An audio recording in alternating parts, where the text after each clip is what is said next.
Locks. I'm the picklock. Not very good at pickpocketing. I really don't like pickpocketing in these games because if it backfires, then all the gold is lost or ducats. So I'm usually with the pickpocket. So it's very important who is on the left side of the party because he's the character that interacts with stuff. He's the character that talks with people and whose skills are used, for example, during travel. So if I'm traveling, I have someone else in the front of my party. Yes, I will increase mostly his dungeoneering skills. I won't focus too much about his combat skills. Of course, I will increase access and stuff on every level up, but there is like the body skills, the physical control, self-control is pretty high.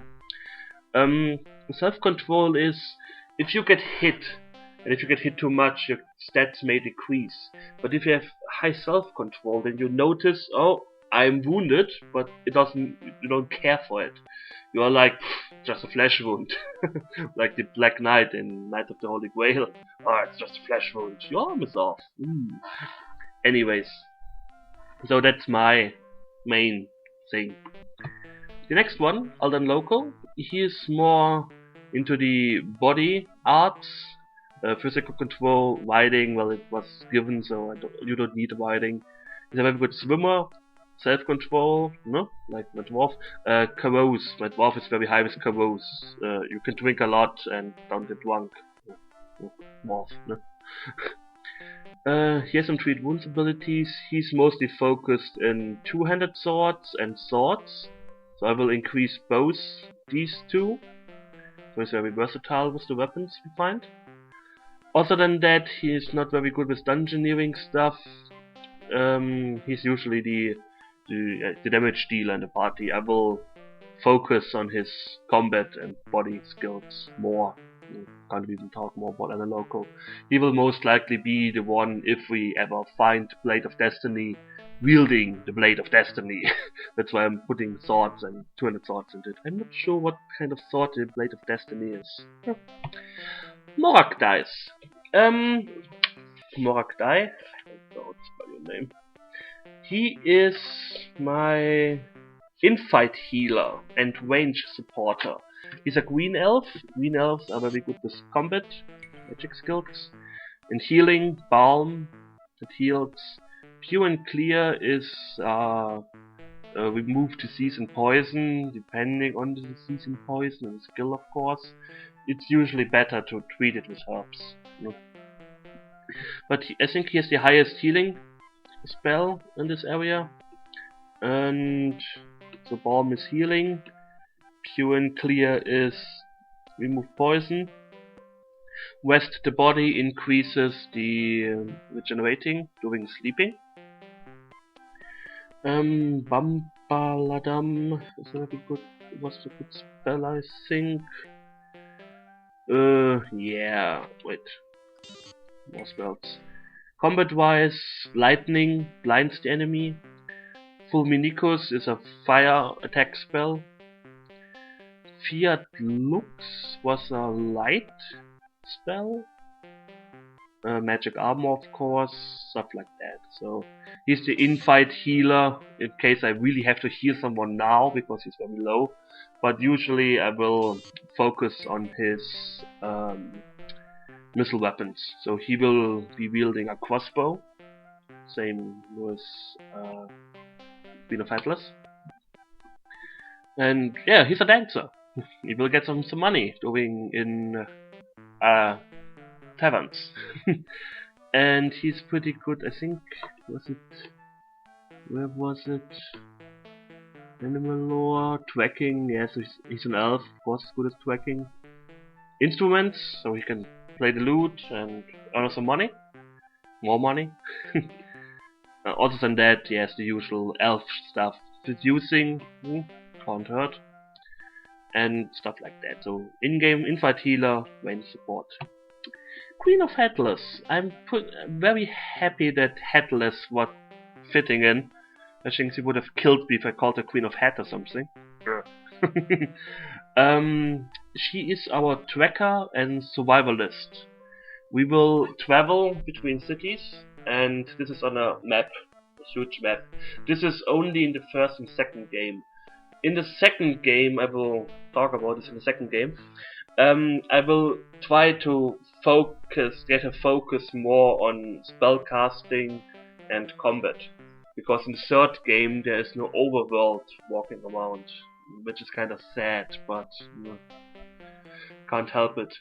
But doing the traveling, you usually rest a lot, and then you have to choose someone who looks for food.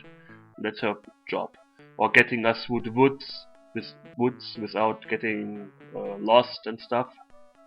So that's her nature. Tracking, orientation, survival, she's the highest in there. And of course, missile and thrown weapons. I will focus more on the missile and polearms. Backup weapon will be a spear. And missile weapons, I think crossbow. Crossbow or bow, not sure yet. Spellcasting wise, magic skills. She was rest the body, so again doing resting, I have to cast this so my people regenerate better. And combat wise, lightning, fulminicus and accurate eye for even better bow skills. No? Then we have skills.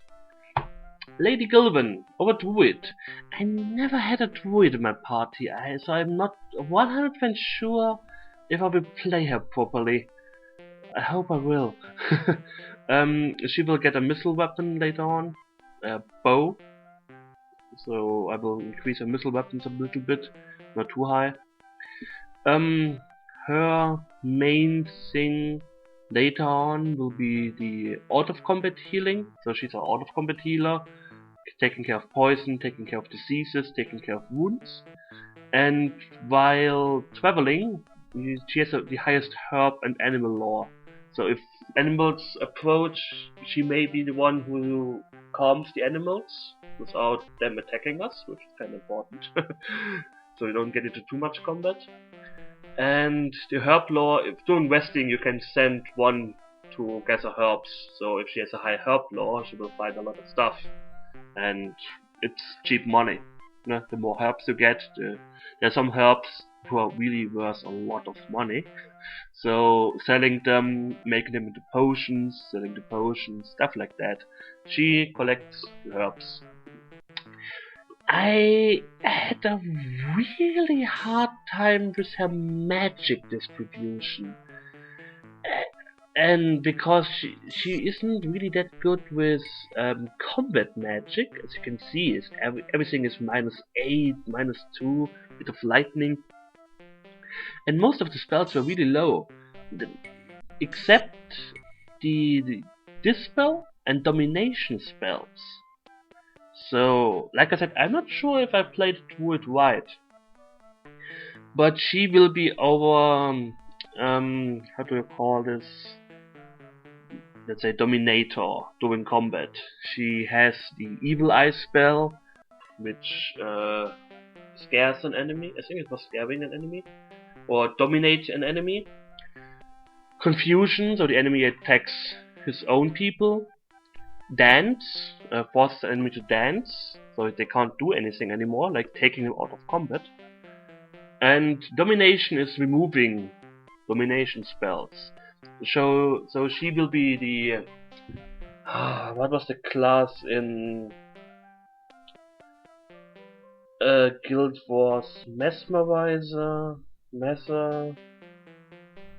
I don't know anymore, but yeah, she will control the combat, like taking out enemies so we fight them later.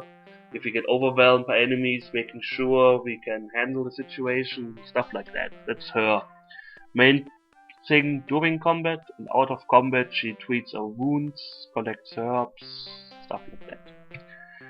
And last, like I said, last but not least, Victorian Robot. She's our combat focused mage. Every mage has to choose one of the schools of magic where he wants to be most dominant, and I chose her. Wait a second, I didn't show you the skills of Lady Gilvan. Skill-wise, herb lore, animal lore. Yeah, that's it. Self-control. If she gets hit, she doesn't care. Yeah. Okay, Victorian Warward. Skill-wise, she is our alchemist. Very good at reading writing. She's the lore master of the group. So she keeps the tomes we find and finds out stuff. And creates potions for healing, treating poison and disease, making poisons, very important too. Stuff like that. And combat-wise, she's focused, like I said, on combat. Lightning, like I said, blinds the enemy, destroys the enemy's weapons. Fulminicus is an attack spell, Ignifaxus is an attack spell. Plumbumbarum decreases the attack weight of the enemies. It turns their arms hard as iron, so they are like, I'm gonna move my arms properly. Was it iron or... what is iron? Plumbum. If you're good at chemistry, you know what plumbum is. I think it was iron. Let me drink something.